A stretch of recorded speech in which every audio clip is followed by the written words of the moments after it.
അതിദാരിദ്ര്യവും പട്ടിണിയും വികസന മുരടിപ്പും മാത്രമാണോ ബീഹാർ? ബീഹാറിനെ കുറിച്ചുള്ള മുൻധാരണകൾ തകിടം മറിക്കുന്നതാണ് തലസ്ഥാനമായ പട്നയിലെ കാഴ്ചകൾ. പട്നയിലെ ഒറ്റവരി പാതകൾ 8-വരി ഹൈവേ ആക്കി സർക്കാർ ഉയർത്തി. മെട്രോയും അത്യാധുനിക സർക്കാർ കെട്ടിടങ്ങളുമാണ് പട്നയുടെ പുതിയ മുഖം. കേന്ദ്ര സഹായത്തോടെ വൻ വികസന പദ്ധതികളുടെ നിർമ്മാണം പട്ന നഗരത്തിൽ തുടരുകയാണ്. നിതീഷ് കുമാർ തന്റെ മുഖ്യമന്ത്രിയായാൽ മതിയെന്നാണ് നഗരവാസികളിൽ പലരുടെയും അഭിപ്രായം. ഗ്രാമങ്ങളിൽ കണ്ടതിന് നേരെ വിപരീതമാണ് നഗരങ്ങളിൽ കാണുന്ന കാഴ്ചകൾ.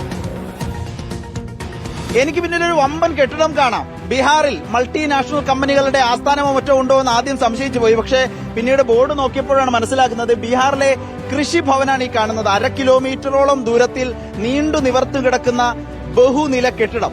സമാനമാണ് പട്നയിലെ പലയിടത്തെയും കാഴ്ച. ഈ കാണുന്ന പട്ന മെട്രോ കഴിഞ്ഞ മാസമാണ് നിതീഷ് കുമാർ ഉദ്ഘാടനം ചെയ്തത്. തെരഞ്ഞെടുപ്പ് പ്രഖ്യാപനത്തിന് മുൻപ് 3.5 കിലോമീറ്റർ മെട്രോ ഉദ്ഘാടനം ചെയ്ത് ജനങ്ങളുടെ കണ്ണിൽ പൊടിയിട്ടു എന്ന ആരോപണമുണ്ട്. പക്ഷേ തകൃതിയിൽ പുരോഗമിക്കുന്ന മെട്രോ നിർമ്മാണം പൂർത്തിയാകുമ്പോൾ പട്നയുടെ മുഖച്ഛായ തന്നെ മാറും. ഈ കാണുന്നതാണ് വിശ്വേശ്വരയ്യ ഭവൻ. എഞ്ചിനീയറിംഗ് വകുപ്പ് അടക്കം സർക്കാരിലെ പ്രധാനപ്പെട്ട വകുപ്പുകൾ പ്രവർത്തിക്കുന്നത് ഈ ബഹുനില കെട്ടിടത്തിലാണ്. ഈ കാണുന്നതാണ് പട്നയിലെ പ്ലാനറ്റോറിയം.